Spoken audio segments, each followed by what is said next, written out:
It was the pox got it all started. It had run through the country like a runaway mule, and had been especially unkind to the close-by town of Hingegate. It showed up there as a bumpy, oozing death, and killed so many it was called an epidemic. 2 of the ones that died were our Ma and Pa, and neither of them had ever been sick a day in their lives. I, on the other hand, was sickly all my early life, up until the time I got my health. And Lula had been kind of scrawny her whole time, but neither of us took it. I was by this time a healthy 16-year-old, and she was 14 and right on the verge of her bloom. That old pox passed us by as if it was blind in one eye.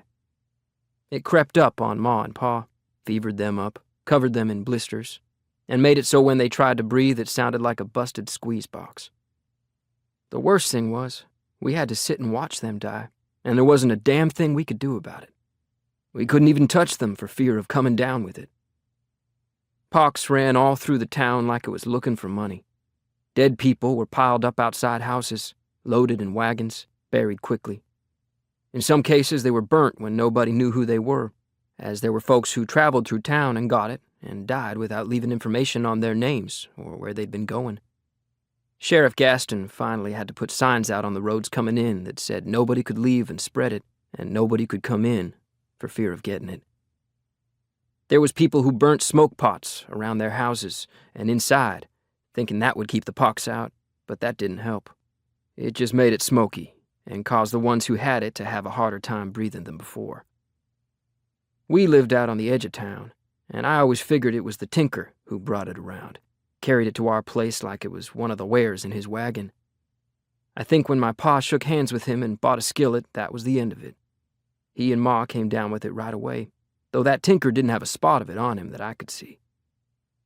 Right away, I rode into town on the mule and fetched the doctor.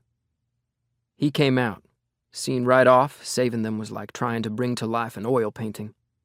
Wasn't a thing he could do, though he gave them a couple pills to take, just so as to look like he was trying.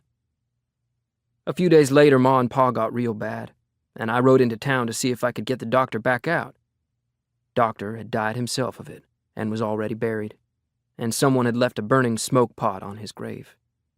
I knew that because I seen it out there in the cemetery when I was riding in, and then seen it again going out, knowing then whose grave it was. I guess someone thought that smoke would keep it from spreading from the dead body. Hard to know what people were really thinking, because that pox had not only killed a good bunch of folks, it had scared the living and taken their reason, and mine wasn't all that good either. When I got back home, Ma and Pa were both dead, and there was Lula out in the yard crying, a strangled chicken still flopping in one hand, because she was setting about making dinner, even with them dead in the house. Me and Lula had been living out under a tree to stay out of the way of getting the pox, and we cooked out there and ate out there. Grandpa would come in and check on Ma and Pa, 'cause he couldn't catch it. He'd had it and lived through it when he was younger, and he couldn't get it anymore. He caught it way up among the Cheyenne near the Wind River Range, which was nowhere close to where we were in East Texas. He got it the same way the Cheyenne did. Some infected blankets given to them by white folks as a kind of joke. He was a missionary and had lived up there with them. Both he and Grandma had it and lived, and then some years later Grandma was run over by a frightened cow near Gilmer, Texas, while she was trying to calm it down for milking. The pox couldn't kill her, but a cow that didn't want to be milked had. I barely remember Grandma. I guess I must have been about 5 when that cow done her in. Lula was 3 years old. Grandpa, according to family story, shot the cow and ate it. I guess he considered that was getting even, having a steak made of the murderer. I never heard him speak sadly of the death of Grandma or the cow, but he and Grandma seemed to have gotten along fine, and up until that day neither he nor the cow had experienced a minute's trouble, I've been told.